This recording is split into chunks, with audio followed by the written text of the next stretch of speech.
നിലമ്പൂരിലെ പന്നിക്കണി മരണത്തെ രാഷ്ട്രീയ ആയുധമാക്കുകയാണ് ഭരണ പ്രതിപക്ഷ പോര്. ഇതിന് പിന്നാലെ ഉണ്ടാവുകയാണ്. തെരഞ്ഞെടുപ്പ് നേട്ടമുണ്ടാക്കാൻ ബോധപൂർവം നടത്തിയ നീക്കമാണെന്നാണ് വനം മന്ത്രിയുടെ ഈ വിഷയത്തിന്മേലുണ്ടായ ഒരു വാദം. ആരോപണം ഏറ്റുപിടിക്കുന്നു CPM. ഇതുകൂടി ആയതോടെ വലിയ എതിർശബ്ദമുയർത്തി പ്രതിപക്ഷം കളം പിടിക്കുന്നൊരു കാഴ്ചയൊക്കെ നമ്മൾ കാണുകയാണ്. മന്ത്രിക്കെതിരെ മാർച്ച് നടത്തിയും കോലം കത്തിച്ചും യുവജന സംഘടനകൾ പ്രതിഷേധം അറിയിക്കും.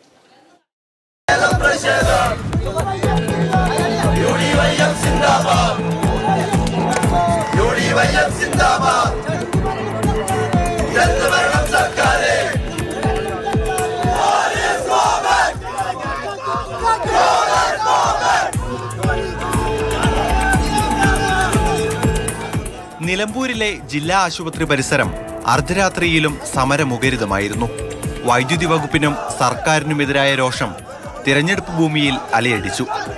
ഇതിന്റെ ചുവടുപറ്റി വന്ന വനമന്ത്രിയുടെ പ്രതികരണമാണ് വിവാദക്കിണിക്ക് ആദ്യ തിരിയിട്ടത്. വീണ് കിട്ടിയ ഒരവസരമായി ഉപയോഗപ്പെടുത്തിയതാണോ അവസരമുണ്ടാക്കിയതാണോ എന്നൊരു സംശയം ഉയർന്നു വന്നിട്ടുണ്ട്. അതിനകത്ത് വളരെ വ്യക്തമായ രാഷ്ട്രീയ ഗൂഢാലോചനയുണ്ട് എന്നതൊക്കെയാണ് ഇപ്പോൾ നമ്മൾ കാര്യങ്ങൾ എത്തി നിൽക്കുന്നത്.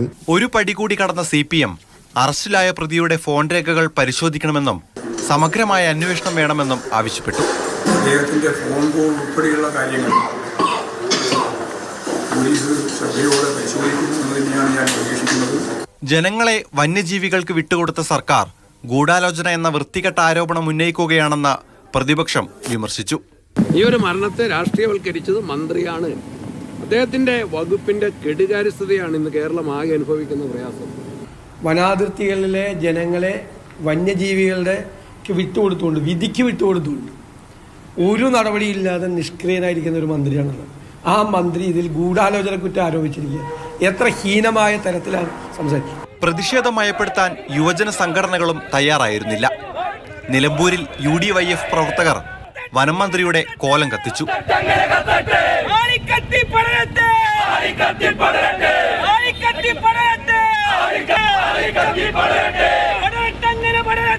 കോഴിക്കോട് ഗസ്റ്റ് ഹൌസിലേക്ക് യൂത്ത് കോൺഗ്രസ് നടത്തിയ മാർച്ചും അക്രമാസക്തമായി.